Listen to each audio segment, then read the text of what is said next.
Estate MIDC परिसरातील फेरोडाय private लिमिटेडच्या जागेवरील अनधिकृत गाळे आणि क्लस्टर पुनर्विकास प्रकल्पाच्या अंमलबजावणीत काही गाळ्याधारकांकडून जाणीवपूर्वक अडथळे निर्माण केले जात असल्याचा आरोप कंपनीचे संचालक अंजिरेटी चेलुवरू यांनी केला.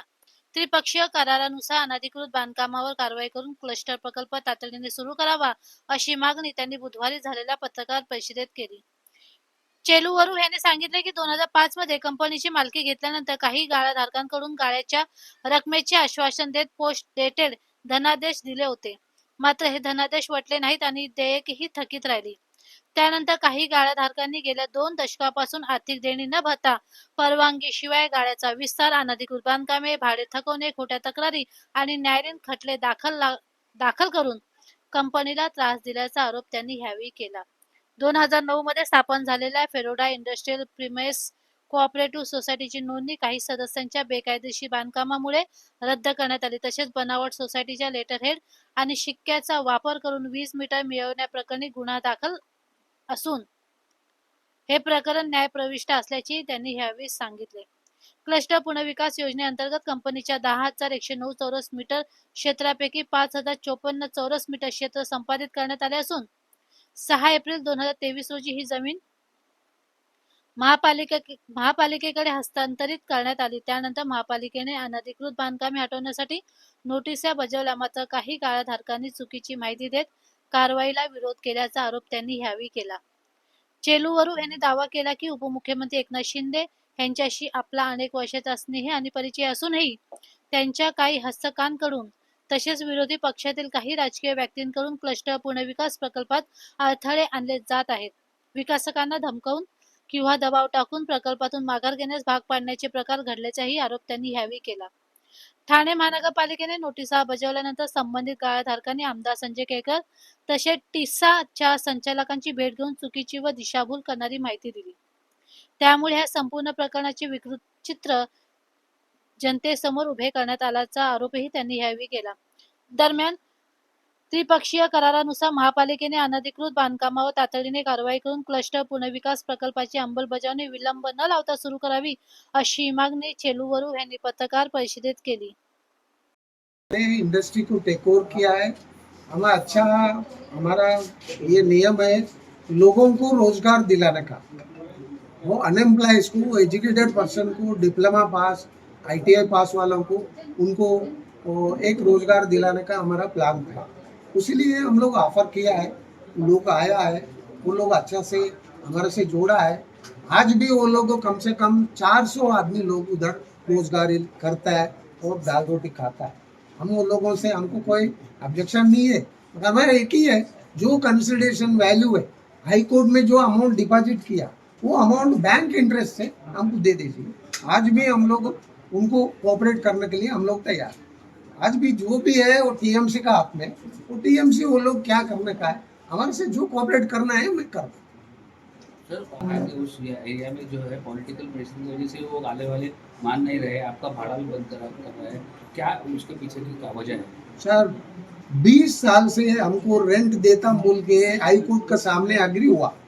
हमारा काउंसिल, उनका काउंसिल, दोनों कॉम्प्रोमाइज हुआ. वो पैसा डिपॉजिट करो बोला, 1 करोड़ रुपए हाई कोर्ट ने डिपॉजिट करवा दिया वो लोगों से. वो पैसा हमारा है.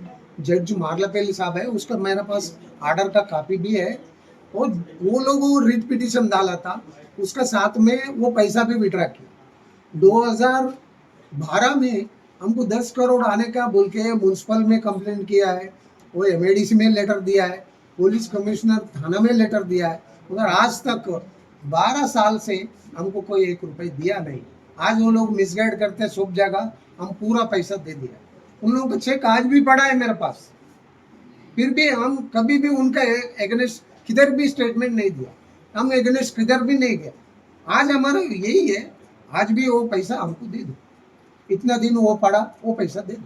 सर वो आगले शेड का वो जो जगह है वो क्लस्टर में भी जाने की तैयारी भी थी, आप क्लस्टर के लिए भी तैयार थे, उसके बारे में क्या कहेंगे? हाँ, ये स्कीम अच्छा है बोल के, वो उस स्कीम का रूल क्या है, 50% थाना म्यूनसिपल को देना है.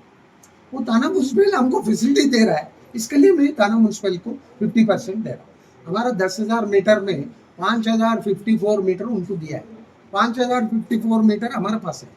ये गाला वाला को जो ज्यादा से ज्यादा 2500 मीटर दिया है, ये 2500 मीटर हमारे पास अभी भी है, मगर हमारा पेमेंट जो ड्यू है आज दे दो, हम उसका जो भी है रूल के हिसाब से हम आगे बढ़ने के लिए तैयार हैं. सर ते गाळाधारक जे आहेत ते आमदार संजय केळकरांकडे गेलेले आणि त्यांनी मागणी केलेली आहे. तर तुम्ही आमदार संजय केळकरांकडे गेलेलात का? किंवा 2 काय बार त्यांच्याशी गया, चर्चा वो झाली? अपॉइंटमेंट ही नहीं दिया. हमारा भी वर्षन सुनो, वो अपॉइंटमेंट ही नहीं दी. हमारे गाला में आया, वो मिसगाइड किया, वो रेड्डी साहब इसमें पैसा लिया, रजिस्ट्रेशन नहीं कर. मैं बोला साहब हमारा भी सुनो, नहीं अपॉइंटमेंट नहीं, वन साइड में कोऑपरेट करो.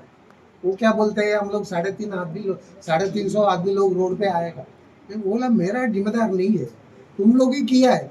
अगर उस दिन एक्सटेंशन नहीं करता था एमआईडीसी का बिना परमिशन, मेरा परमिशन नहीं है ना, म्यूनसिपल का परमिशन नहीं है, हम 3000 में 1200 स्क्वायर फीट देता है तो 4000 स्क्वायर फीट वो लोग एक्सटेंड किया, उसमें एमआईडीसी उसके लिए कैंसिल किया.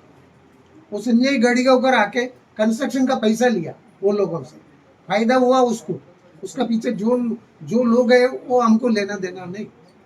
प्रैक्टिकल संजय गड़ीगांवकर उधर आया, आज भी संजय गड़ीगांवकर वो लोगों से पैसा खाता है, उन लोगों को मदद करता है, उधर हमको लेना देना नहीं. लेकिन अभी आप फिलहाल जो आपकी कंपनी की जगह वहाँ पे आपको जाने को भी बंदिश हो रही है, किसकी वजह से ये सब? ये उससे पहले प्रकाश शिंदे साहब ने 4 गाड़ी लगाता था, मैं उसको बंद कर दिया, इसलिए वो गुस्सा में मेरा गेट बंद कर दिया. गेट के सामने आज भी अभी लाइव में मैं दिखाता मेरा मोबाइल पे, अभी भी गाड़ी है उसमें, स्कूटर भी जाने को नहीं देता है, वो प्रेशराइज करता है, वो कई के लिए करता है, ऊपर वाला जाने. हम दिल साफ है, 20 साल से हमको प्रेशराइज करे तो भी कभी उनका सामने मैं एक शब्द भी अपोजिट नहीं कर. मैं आज भी नहीं कर रहा, मेरा दोस्त बोल रहा हूँ, उसका भाई भी दोस्त बोल रहा हूँ, भाभी का संबंध भी है, घर पे जाता है, चाय पीता है, हम ऐसा कभी उनका एग्नेस्ट नहीं बोला, आज भी नहीं बोलता हूँ. मगर मेहरबानी करके वो गाड़ी निकालो, हमको प्रेशराइज मत करो.